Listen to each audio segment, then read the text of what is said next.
मोही तोले क्रोनो मिले चोरो नको मूले मुखे रामो नाम बोले मुखे रामो नाम बोले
The last days of spring in Odisha, the month of Chaitra or April.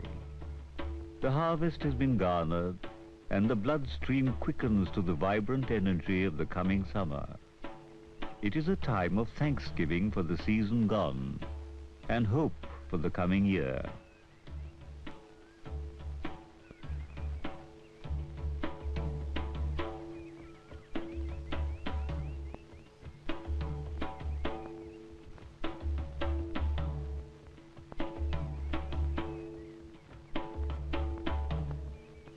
We are in the Mayurbhanj district of Odisha. Mayur, the peacock. Bhanj, the name of the dynasty which ruled over this area for many centuries.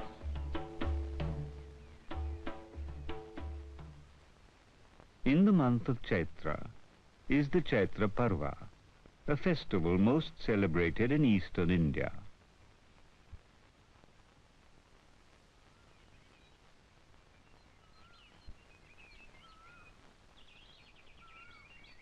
"13 days before the festival, there begins a series of rituals related to the worship of Lord Shiva. Indeed, the kings of Mayurbhanj were dedicated Shivites. Devotees of Shiva from various castes, including what are known as the backward classes, are called bhaktas. They fast, take ritual baths, wear red dhotis, and like Brahmins, they wear the sacred thread. Kashi Vishwanath Mahadev, Bholanath Mahadev, Ishwar Parvati Mahadev. Chanting the praises of the Lord, they go towards the temple of the goddess Durga. For Durga in her power may be said to be an extension of Shiva.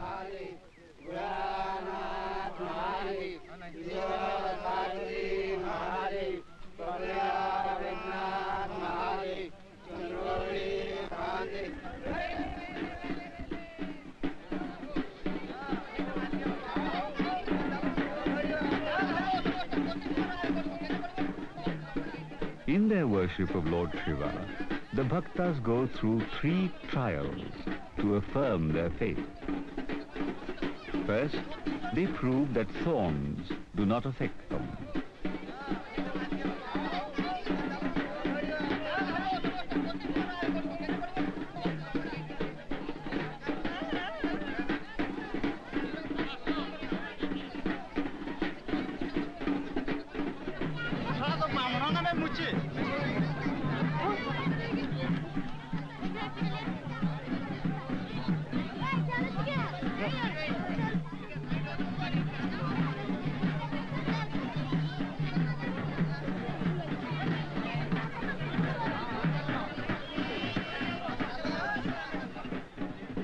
The second trial is walking upon a bed of red-hot coals.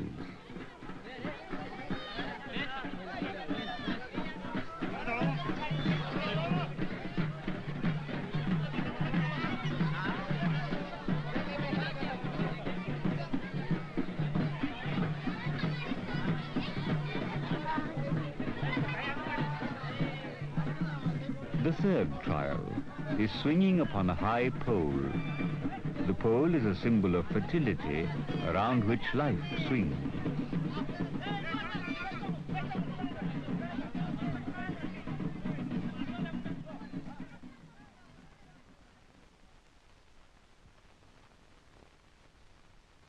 For centuries, Odisha had a predominantly tribal population. Primitive tribal beliefs, a culture of settled pastoral and agrarian communities, the sophistication evolved by the passing of centuries, all these are expressed in Chhau.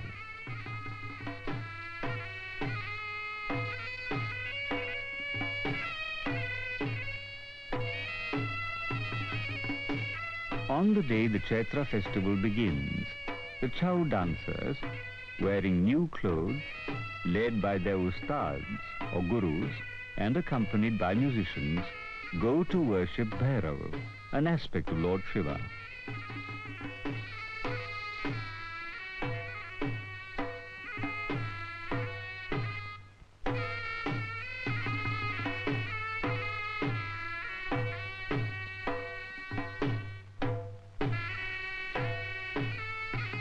After receiving the blessings of Bhairav, the ustads tie a red thread on the right wrist to initiate new dancers into Chhau.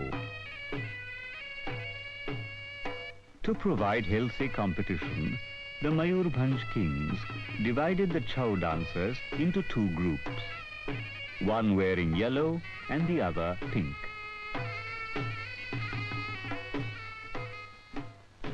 This is the pranam, or salutation to Bhairav, which follows the thread ceremony.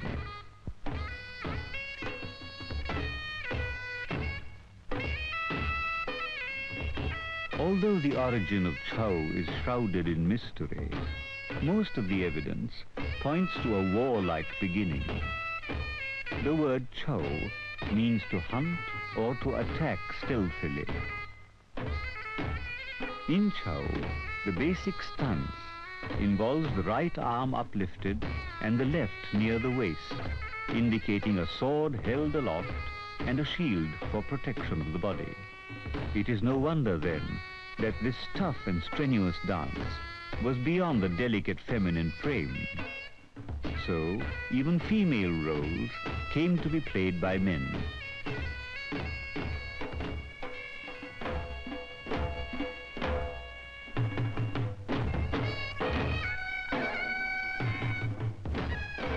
During the Chaitra festival, there are 2 separate proscenium arches for the 2 competing groups. The dancing area, however, is the same, and the groups present their repertoire alternately.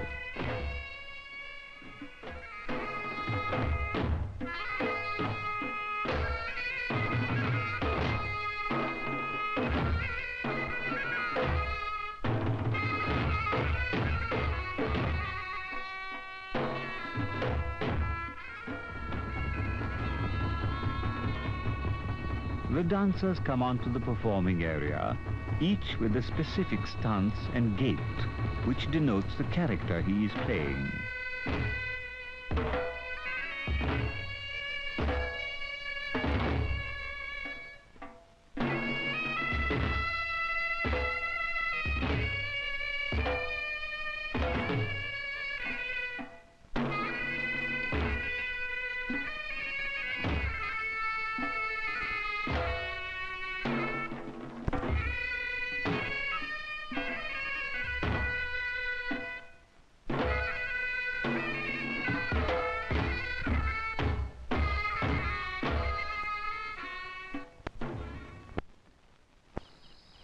At midnight on the 28th day of Chaitra, the Bhaktas worship an earthen pitcher called the Jatra Ghata.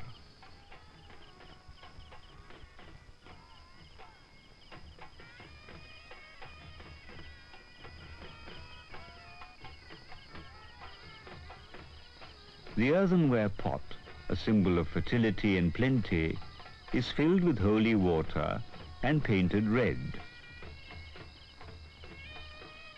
Red is always associated with fertility in Indian culture.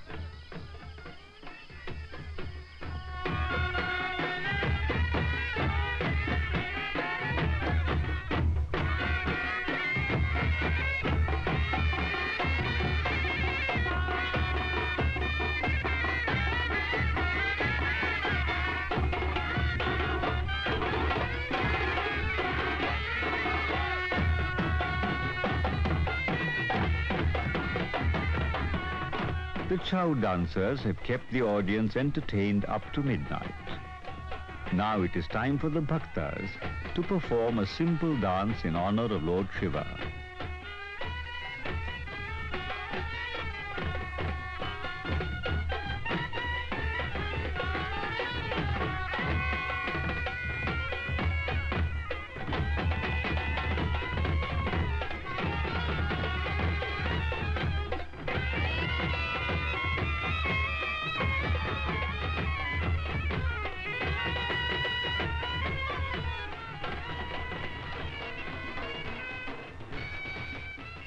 The Chhau dancing is resumed and carries on till the early hours of the morning.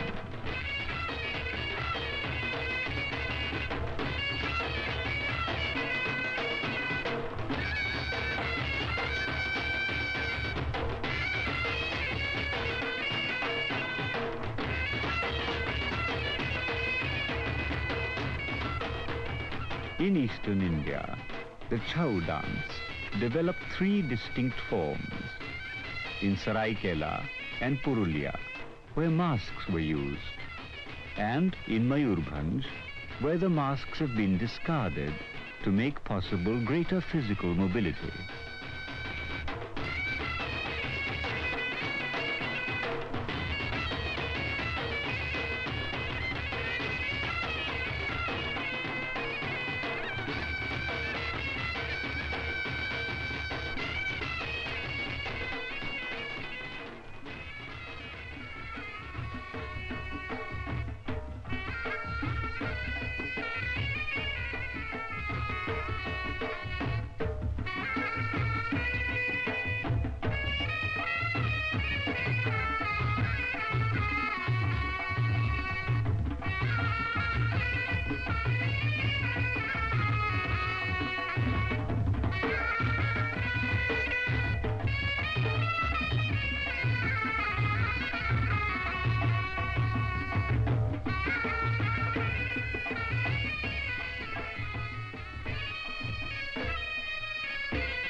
The Chhau dance is an expression of the close integration, both social and cultural, of the tribal and non-tribal people of Mayurbhanj.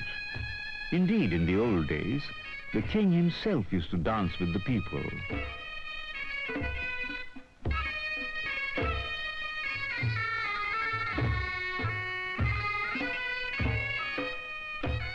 The Raja and the Praja, the ruler and his subjects, evolved a meeting point in the dance form, which went beyond the barriers of caste and class.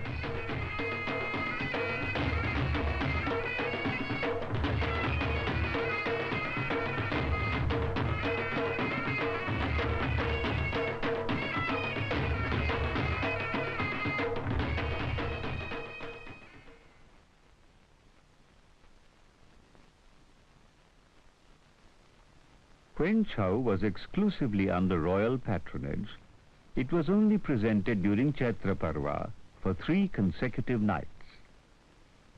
The heavily guarded gates of the palace were thrown open, and thousands of spectators gathered in this vast courtyard to witness the night-long entertainment.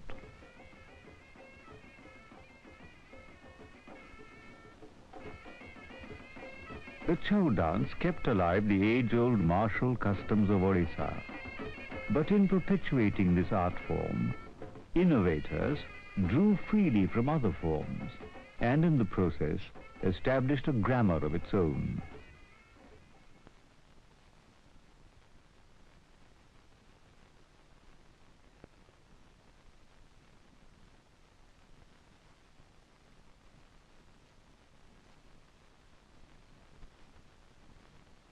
Mayurbhanj Chhau begins with 2 basic stances or postures, Chauk and Tribhang. They are quite distinctive, but have some affinity with the stances of the classical Odissi dance.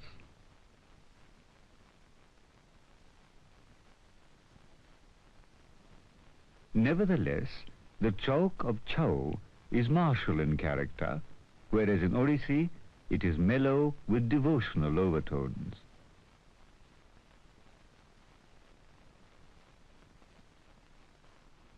Every movement of either dance ends in a stance called Tribhang, a triangular configuration of the body.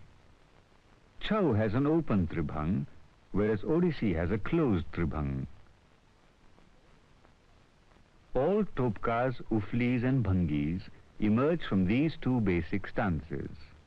The topka, or style of walking, is the most important unit of movement. There are 6 topkas. The Sada topka, suggestive of simple walking.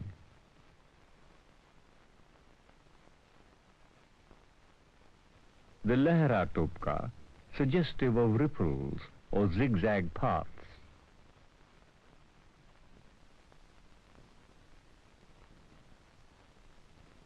The Dheu topka, suggesting circular paths or waves of the sea.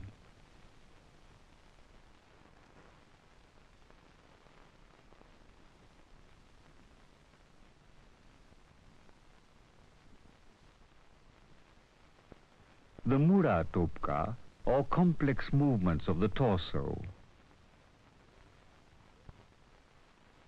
The Dhuba topka, where the torso is taken below the waist to suggest sinking or diving. The Uska topka, indicative of leaping by man or animal. From the 6 topkas are derived 36 uflis. There are 36 uflis divided into distinct categories. For instance, the routine work of the housewife, such as plastering the floor with cow dung.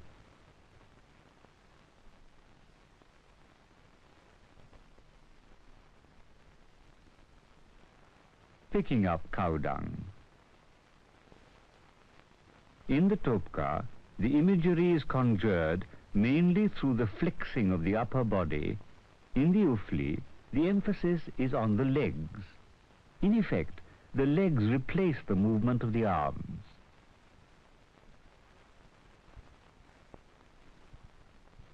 Now the shringar, the toilette of a woman, such as making a parting in her hair, flinging the ordani or stole over her shoulder.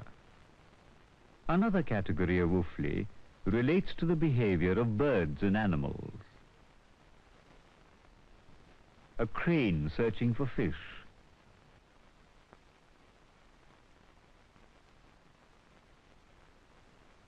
A monkey drinking water. Other categories of ufli relate to manual labor and martial prowess.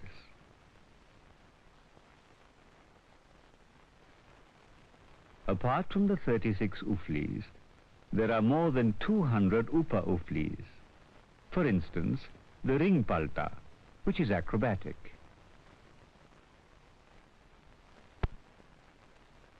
The permutations and combinations of topkas, uflis and upa-uflis lead to the bhangi, which helps in the exposition of the theme of the dance. The interlacing of many bhangis creates the totality of the dance.